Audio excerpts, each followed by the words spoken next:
The stars were quiet that night.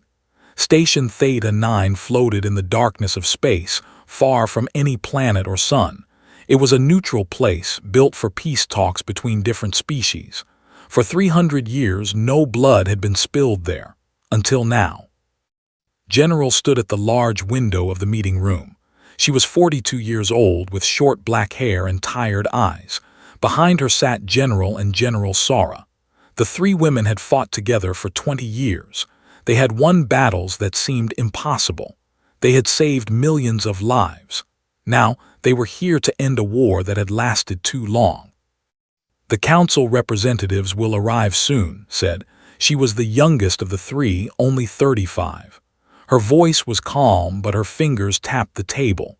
She did not trust the Galactic Council. Sara looked up from her tablet. She was reading the peace agreement one more time. Everything seems fair. Both sides give up something. Both sides gain something. This could actually work. Turned from the window. "I hope so. Our soldiers are tired. Our people want peace. We came here in good faith." The door opened. 5 alien figures walked in. They were tall, with skin and 4 arms. Their leader was called. He smiled, but the smile did not reach his dark eyes. "Generals," said, "thank you for coming. The Galactic Council welcomes you." Nodded. "Let us begin. We have much to discuss." They sat at the long table. For 2 hours they talked about borders, trade, and prisoners. Everything seemed to be going well. Started to relax. Maybe peace was really possible. Then raised his hand. "Before we sign, there is one more matter." "What matter?" asked. "The Council has decided that humanity is too dangerous. Your species grows too fast. You fight too well. You do not know your place in the galaxy." His eyes narrowed. "What are you saying?" Stood up. "I am saying that peace was never the plan." The doors burst open. 50 soldiers ran into the room, their weapons raised. They were not just from species. There were soldiers from 7 different council races. This was not a simple betrayal. This was planned by everyone. Jumped to her feet. "This is a neutral station. You cannot do this." "We can do whatever we want," said. "Humanity has no friends here. No one will help you. No one will even know what happened." General Sara reached for her sidearm, but she was too slow. 3 shots hit her chest. She fell back, her eyes wide with shock. She was dead before she hit the ground. Sara screamed. More shots filled the room, tried to run to her friend, but a blast caught her in the back. She fell forward, reaching out her hand toward Sara. Her fingers touched Sara's cold hand. Then she was gone. Did not run. She did not beg. She stood tall and faced with fire in her eyes. "You think this will break humanity," she said. "You think killing us will make our people surrender." Laughed. "Without you 3, your military will fall apart. You are their heroes. You are their hope. When they learn you died begging for mercy, they will lose all will to fight." "We did not beg," said, "and humanity does not break." She pulled out a small device from her pocket. It was a recording device, still active. It had captured everything. Smile disappeared. "Give that to me."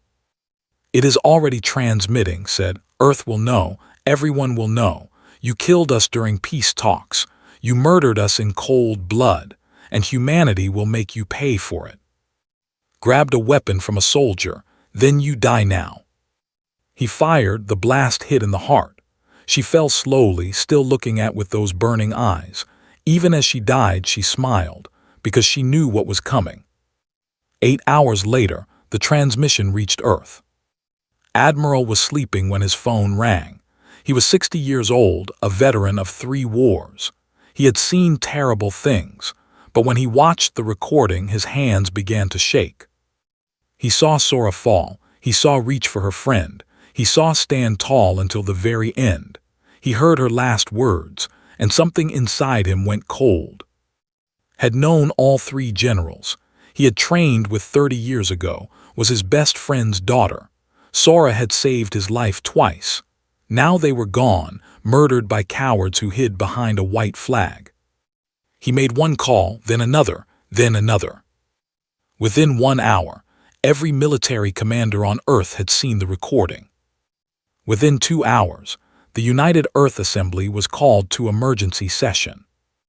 Within 3 hours, the recording was released to the public. People watched in silence. Then came the anger. It spread like fire across every continent. In Seoul, millions marched through the streets. In New York, crowds gathered at military recruitment centers. In Moscow, old soldiers put on their uniforms again. No one talked about peace anymore. No one talked about negotiations. Everyone talked about one thing only: revenge. Admiral stood at his window looking at the night sky. Somewhere out there, beyond the stars, the Galactic Council was celebrating. They thought they had won. They thought humanity would collapse without its 3 greatest generals. They were wrong. Turned to his officers. Contact every fleet, contact every base, contact every ship we have. "What are your orders, sir?" asked Captain. His voice was quiet, but everyone in the room heard him clearly. "Wake up, Earth, we are going to war." The message spread across the planet. Factories that had been silent for years began to roar. Shipyards that had been building trade vessels started building warships. Scientists who had been working on medicine started working on weapons. And in every home, in every city, in every country, people looked up at the stars with the same thought in their minds. The Council had killed 3 human women. They had killed 3 generals who came in peace. They had killed 3 daughters of Earth. Now Earth would show them why that was the worst mistake they ever made. The United Earth Assembly building was the largest structure in Geneva. It had been built 200 years ago, when humanity first made contact with alien life. Inside its great hall, representatives from every nation on Earth sat in their seats. Today, there were no empty chairs. Commander walked to the center stage. He was 53 years old, with hair and a scar across his left cheek. He had earned that scar fighting pirates near Jupiter. Now he had a different enemy. The hall was silent. Thousands of eyes watched him. Millions more watched through screens around the world. "You have all seen the recording," began. His voice was steady, but his hands were tight fists at his sides. "You have seen what the Galactic Council did to our generals, to our sisters, to our friends." He paused. Someone in the crowd was crying softly. General, and General Sara went to Station Theta 9 with hope in their hearts. They believed in peace. They trusted that the Council would honor the traditions of neutral ground. They were wrong. Pressed a button. The recording played on the large screen behind him. The entire hall watched again as the 3 women fell. When it ended, the silence was heavier than before.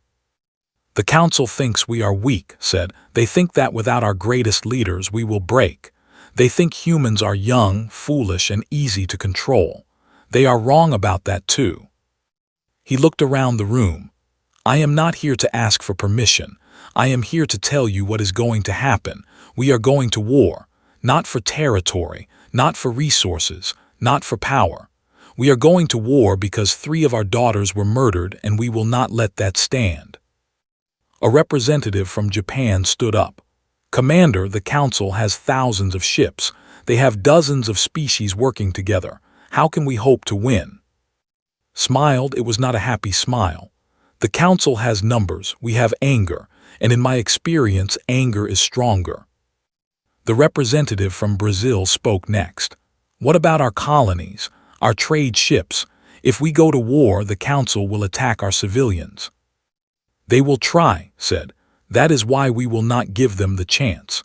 We will hit them so hard and so fast that they will not have time to think about anything except survival." Fleet Admiral stepped onto the stage.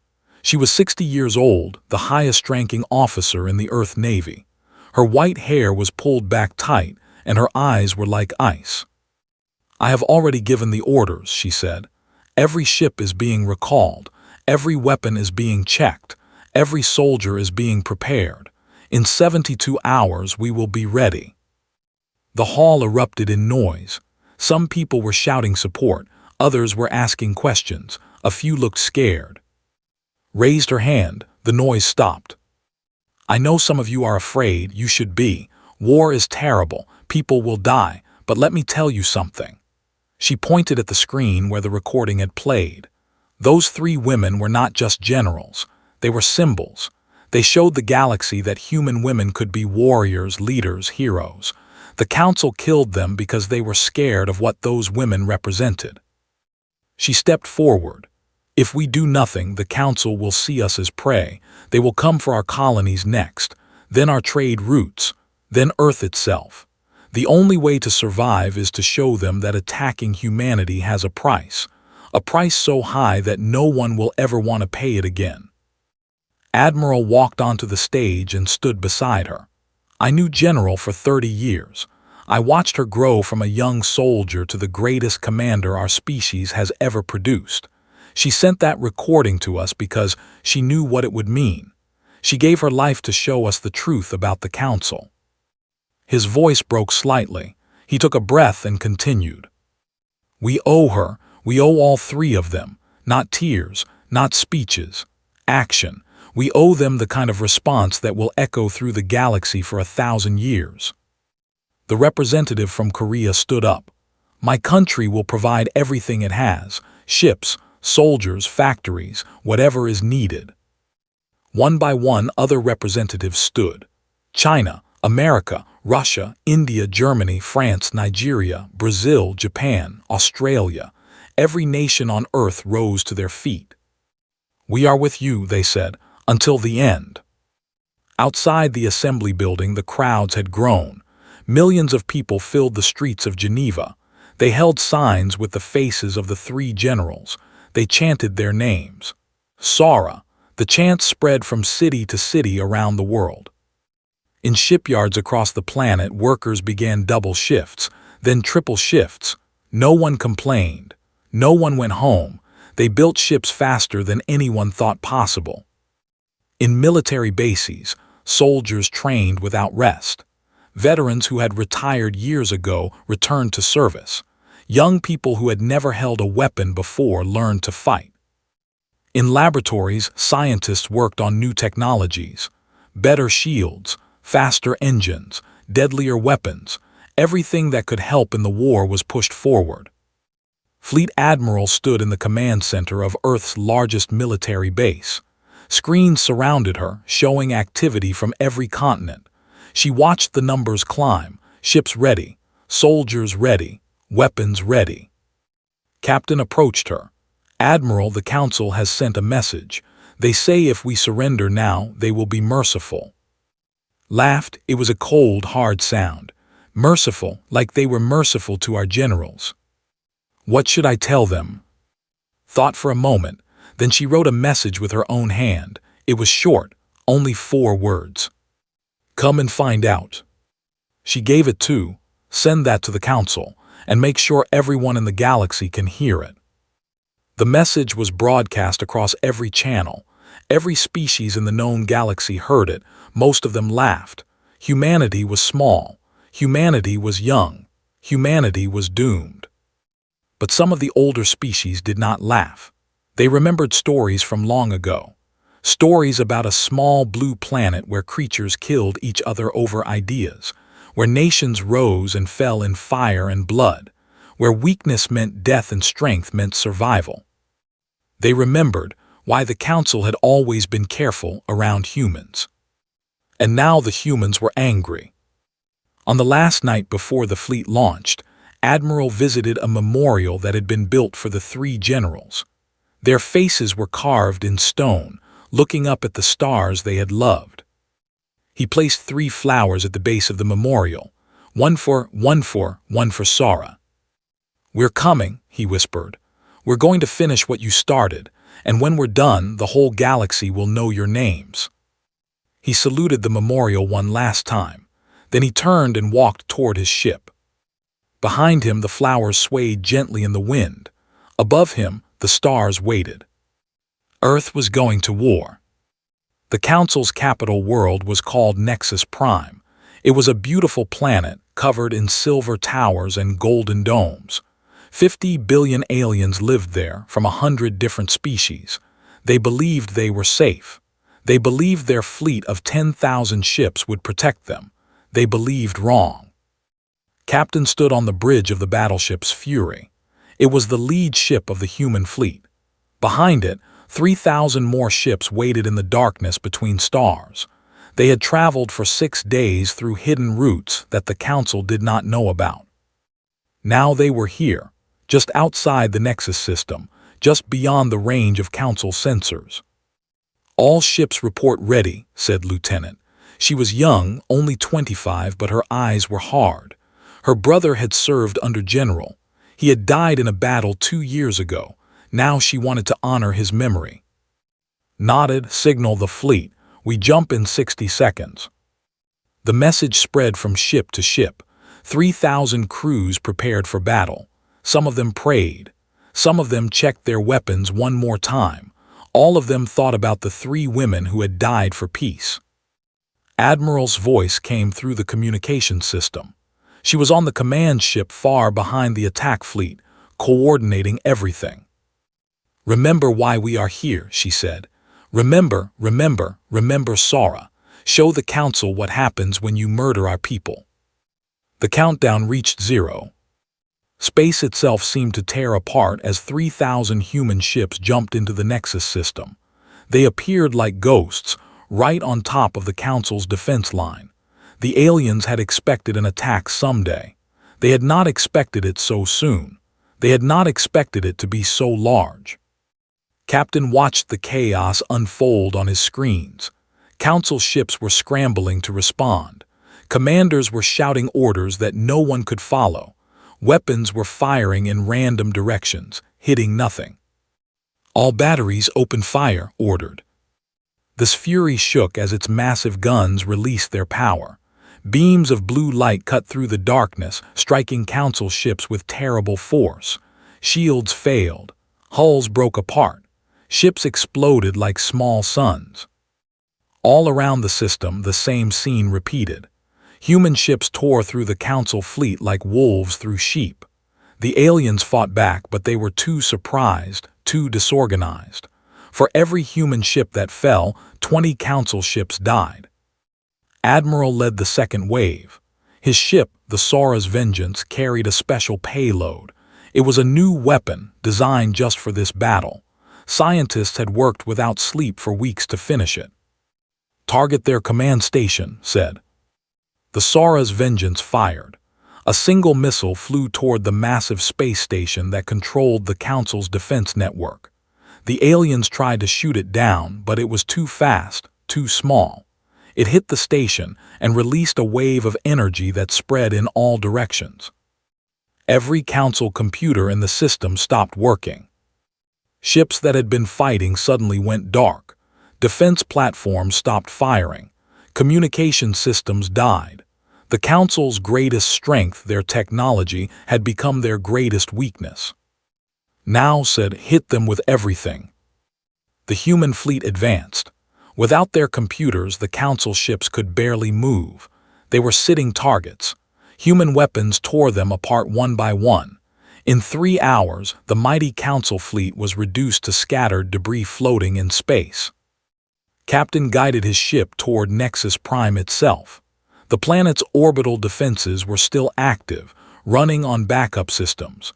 Massive guns pointed at the approaching human fleet. "They're charging their main weapon," said Lieutenant. "If it fires, it could destroy a dozen of our ships." Studied the defense platform. It was huge, big enough to hold a small city. Millions of credits had been spent building it. The Council believed it was unbeatable. "Take us in close," said. "Sir."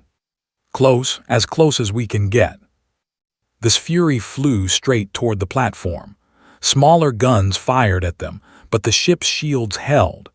Closer and closer they went, until they could see the individual lights on the platform's surface. "Fire the main gun," said, "point-blank range." This Fury unleashed its most powerful weapon. At this distance, there was no time for the platform's shields to react. The blast hit the platform's core directly. For a moment, nothing happened. Then the entire platform exploded in a ball of fire that lit up the sky of Nexus Prime below. On the planet's surface, billions of aliens looked up. They saw their fleet burning. They saw their defenses falling. They saw human ships descending through the atmosphere, carrying soldiers and weapons. Panic spread through the cities. People ran through the streets, not knowing where to go. The council leaders hid in their bunkers, sending desperate messages for help. But there was no help coming. The other council worlds were too far away, too scared, too slow. General led the ground assault. She was 40 years old, a soldier since she was 18.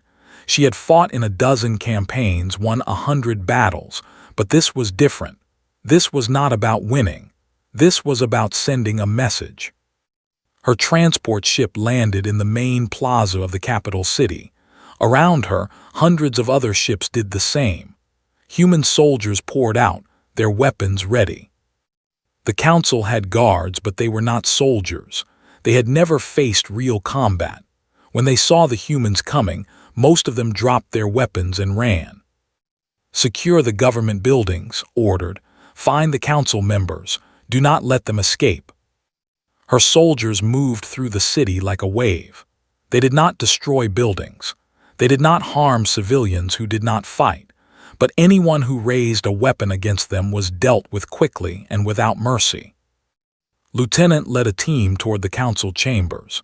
He was 28, tall and strong, with the kind of face that made enemies hesitate. His team moved through corridors that had never seen battle, past artwork that had hung peacefully for centuries. "Contact ahead," said one of his soldiers. A group of council guards blocked the entrance to the chambers. They looked scared, their forearms shaking as they held their weapons. "Surrender," said, "and you will live." One of the guards fired. The shot went wide, hitting the ceiling. Did not hesitate. His team opened fire. In seconds, the guards were down. "Move," he said. They burst through the doors into the council chambers. It was a massive room, with seats for representatives from every species in the Alliance. Today, most of those seats were empty. Only a few council leaders remained, huddled together at the center of the room. Was among them the same alien who had ordered the death of the 3 generals.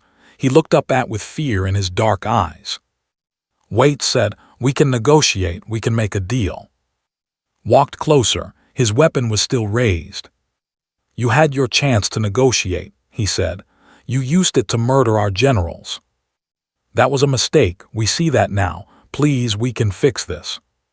Stopped in front of. He thought about General standing tall as she died.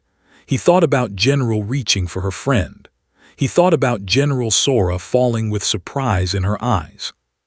"You cannot fix this," he said, "but you will pay for it." He activated his communication device. "General, the council chambers are secure. We have prisoners." His voice came back. "Good, hold them there. The Admiral wants to speak with them personally." Looked at, the alien's confidence was gone. His arrogance was gone. All that remained was fear. "You should have thought about this before you killed our people," said. "Now you're going to find out why that was the worst decision you ever made." Outside, the sun was setting over Nexus Prime. Human ships filled the sky. Human soldiers filled the streets. The Council's capital had fallen in less than a day. And this was only the beginning. The morning sun rose over Nexus Prime, but it brought no peace. Human soldiers stood guard at every corner of the capital city. Transport ships flew overhead, bringing more troops, more supplies, more determination. The Council's heart had been captured, but the war was not over. Generals stood in what used to be the Council's war room. Screens covered the walls, showing maps of 100 different worlds. All of them had Council bases. All of them would need to be dealt with. "Report," she said. Colonel stepped forward. He was 45, a veteran of the Mars campaign, with a missing left eye that he refused to replace with a mechanical one. He said it reminded him of the cost of war. "We have secured the capital city completely. No resistance remains. Civilian casualties are minimal, as ordered. The council leaders are being held in the detention center. And their military. Scattered, their fleet is destroyed. Their ground forces on this world have surrendered, but they still have bases on other planets. Some of them are already preparing to fight back. Nodded, she had expected this. The Council was not just one species or one planet. It was an alliance of many worlds. Defeating them completely would take time. Send word to Admiral, she said. We need the Second Fleet to begin operations against the Council's outer colonies. Cut off their supply lines. Destroy their ability to build new ships. Yes, General. Turned to the screens. So many worlds, so many enemies, but she thought about Ansara. They had faced impossible odds before. They had won. She would do the same. In the detention center, the council leaders sat in cells made of energy barriers. They could not escape. They could barely move. All they could do was wait and fear. Paced back and forth in his cell. His 4 arms hung at his sides, useless. His confidence was completely gone now. He had been so sure that killing the human generals would break humanity's spirit. Instead, it had awakened something terrible. Admiral walked into the detention area. He moved slowly, his old bones tired from the battle, but his eyes were sharp and his voice was strong. He said, "We need to talk." Rushed to the barrier. "Admiral, please, this has gone too far. The council was wrong, I was wrong. Let us make peace." Stared at him. "Peace? You speak of peace. You murdered 3 women who came to you seeking peace.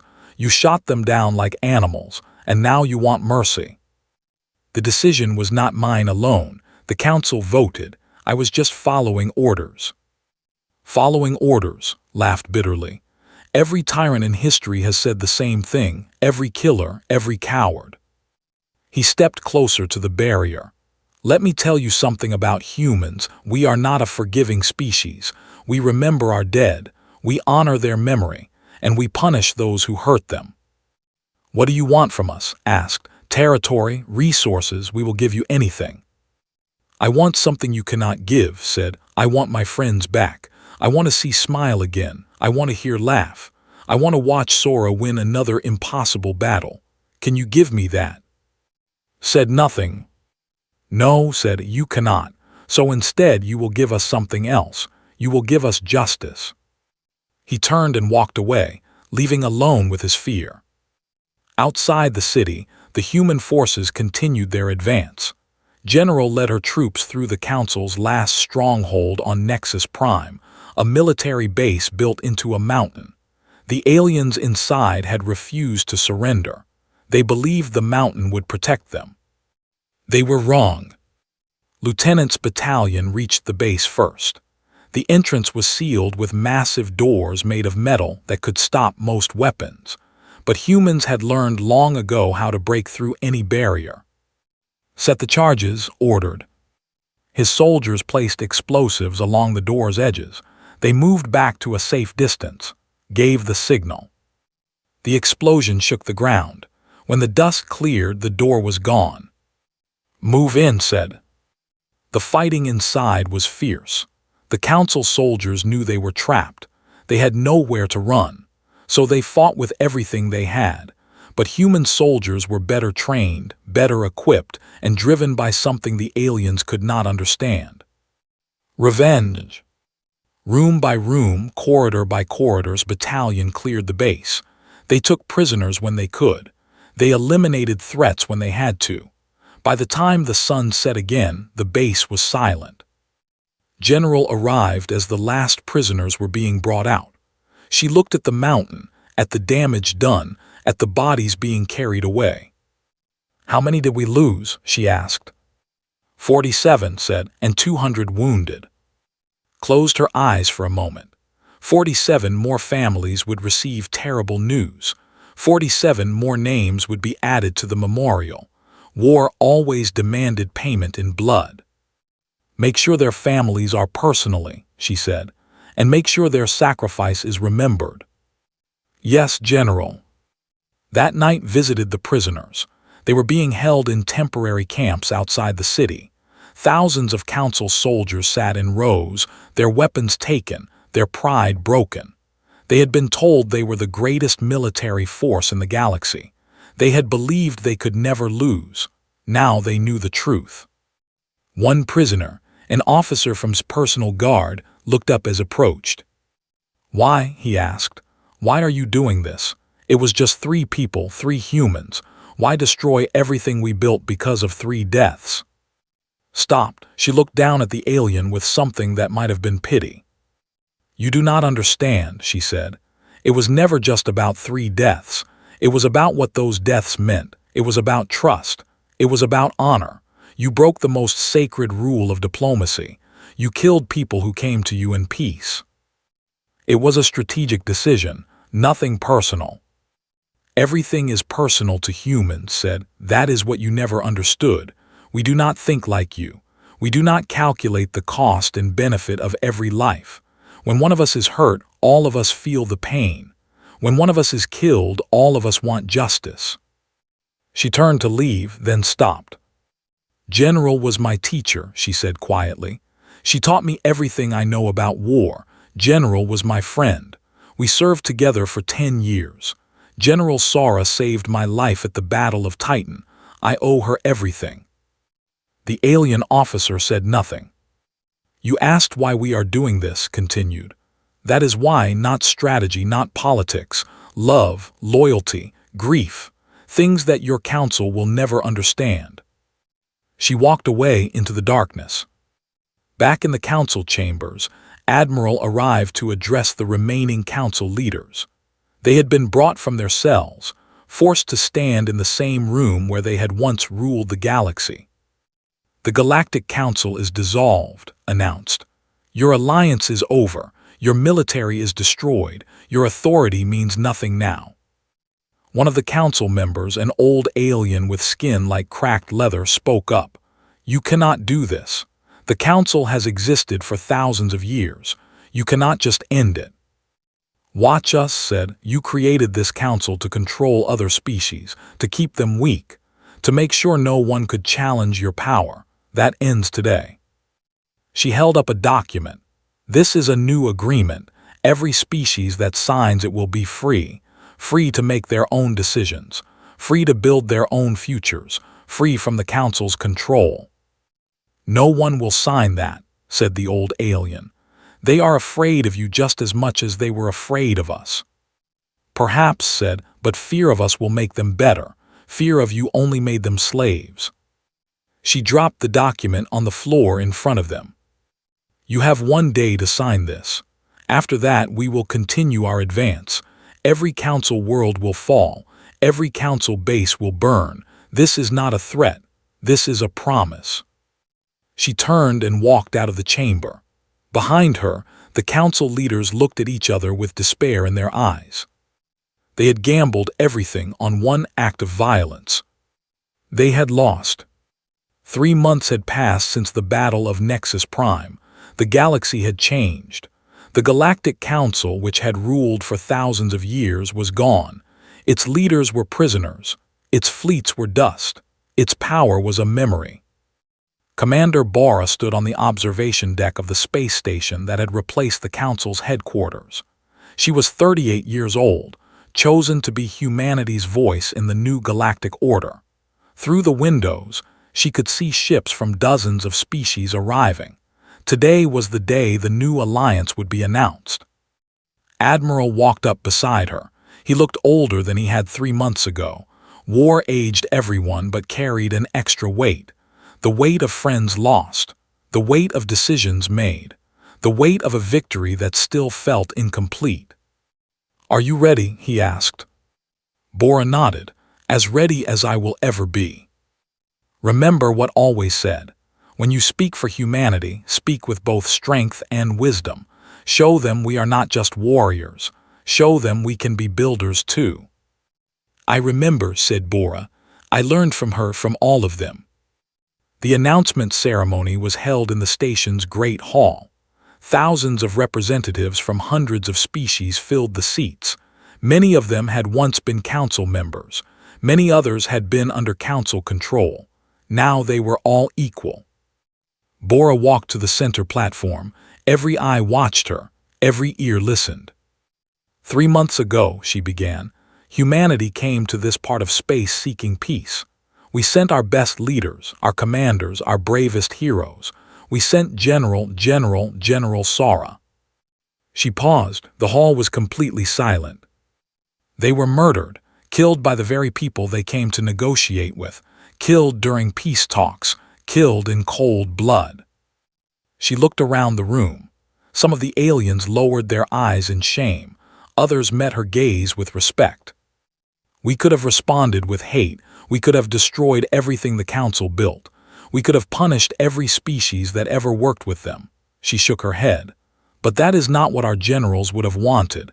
They did not die for revenge. They died for peace. Real peace. Peace built on trust and respect, not fear and control. She activated a screen behind her. It showed images of the 3 generals, smiling, alive, full of hope. Today we honor their memory, not with statues or speeches, but with action. The Galactic Council is no more. In its place, we announce the formation of a new alliance. An alliance where every species has a voice, where decisions are made together, where no one is above the law. The hall erupted in sound. Some species cheered, others talked among themselves. A few looked uncertain, but no one objected, no one dared. Admiral stood near the back of the hall watching Bora speak. She thought about everything that had happened. The battles, the deaths, the victories, it all led to this moment. General approached her. Do you think this will last, real peace? Considered the question. I do not know, but I know that we have given the galaxy a chance. That is more than the council ever did. And if someone breaks the peace, if another species decides to attack, smiled slightly, then they will learn the same lesson the council learned. Humanity does not start wars, but we finish them. After the ceremony, Bora met with representatives from several species. Many of them wanted to thank her. Others wanted to ask questions. One of them, a small creature with blue fur and large eyes, approached her nervously. Commander, it said in a high voice, my people were slaves under the council. We were forced to work in their mines, to build their ships, to die for their wars. Now you say we are free, but how do we know humans will not become like the council? How do we know you will not turn into the same kind of masters? Bora knelt down to meet the creature's eyes. What is your name? Torai. Torai, I cannot promise that every human will always be good. We have our own history of cruelty and mistakes, but I can promise you this. If any human tries to enslave your people, other humans will stop them. We fight each other just as hard as we fight anyone else. That is both our weakness and our strength. Torai tilted its head. You are strange creatures. Yes, said Bora, we are. That evening, a memorial service was held for the 3 generals. It was broadcast across the galaxy. Billions watched as their faces were shown, as their stories were told, as their sacrifice was honored. Admiral gave the final speech. And Sara were not just soldiers, he said. They were daughters, sisters, friends. They loved and were loved. They hoped and dreamed and fought for a better future. The council tried to destroy that future by killing them. Instead, they only made it stronger. He looked up at the stars visible through the station's windows. Wherever you are now, I hope you can see what we have built. I hope you know that your sacrifice was not in vain. The galaxy is changing because of you. Peace is possible because of you. And humanity will never forget what you did. Tears rolled down his weathered face. He did not try to hide them. Rest well, my friends. We will take it from here. 1 year later, the galaxy was a different place. Trade routes that had been controlled by the council were now open to everyone. Species that had been enemies were learning to work together. Wars that had lasted generations were ending. On Earth, a new academy was built for training military officers. It was named the Sara Academy. The three generals' faces were carved into the entrance, their eyes looking toward the sky. Commander Bora visited the academy on its opening day. Young students from Earth and other planets gathered to learn. They were the future. They were the hope. Remember, Bora told them, strength is important, but wisdom is more important. Know when to fight, but also know when to offer peace. That is what our generals taught us. That is their legacy. Far across the galaxy on Nexus Prime, the former Council world was rebuilding. Humans and aliens worked side by side, repairing the damage from the war. It was slow work. It was difficult work, but it was good work. Lieutenant was stationed there as part of the peacekeeping force. He walked through the streets where he had once fought, now filled with markets and children playing. It was hard to believe it was the same place. An alien child ran up to him, the same species as. The child looked up with curious eyes. "Are you a human?" the child asked. "Yes. My parents say humans are scary. They say you destroyed our fleet and captured our leaders." "Knelt down. We did, because your leaders did something very bad. They hurt our friends. We had to stop them." "But you are not hurting us now." "No, because the fighting is over. Now we want to be friends." The child thought about this. Can humans and my people really be friends? Smiled, "I hope so. That is why I am here." The child smiled back. Then it ran off to play with its friends. Stood up and watched the sunset. The sky was full of colors he had never seen on Earth. Beautiful colors, peaceful colors. He thought about General's last words. Humanity does not break. She was right. They had not broken. They had bent. They had bled. They had lost. But in the end they had won. Not just the war, something bigger. A future. In the command center of the new Alliance headquarters, Commander Bora recorded a final message. It would be sent to every corner of the galaxy. This message is for everyone who can hear it. Human, alien, friend, former enemy. The old ways are gone. The Council is gone. A new era has begun. She took a breath. Humanity did not want this war. We did not seek power or control. We only asked for respect, for fairness, for peace. The Council refused. They answered our hope with murder. And so we answered their murder with justice. Her voice grew stronger. Let this be a lesson to the galaxy. Do not mistake humanity's kindness for weakness. Do not mistake our patience for fear. We will always offer an open hand to those who want friendship, but raise a weapon against us and you will face our full strength. She leaned forward. Attack one human and you face all of humanity. We do not start wars, but we finish them. Remember that. Remember it forever. She ended the recording. The message spread across the stars. Every species heard it. Every leader understood it. And somewhere in the endless darkness of space, three spirits smiled. Their daughters had done well. Humanity had done well. The story was not over. Stories never really end. But this chapter was complete. And for now there was peace. Real peace. The kind worth dying for. The kind worth living for.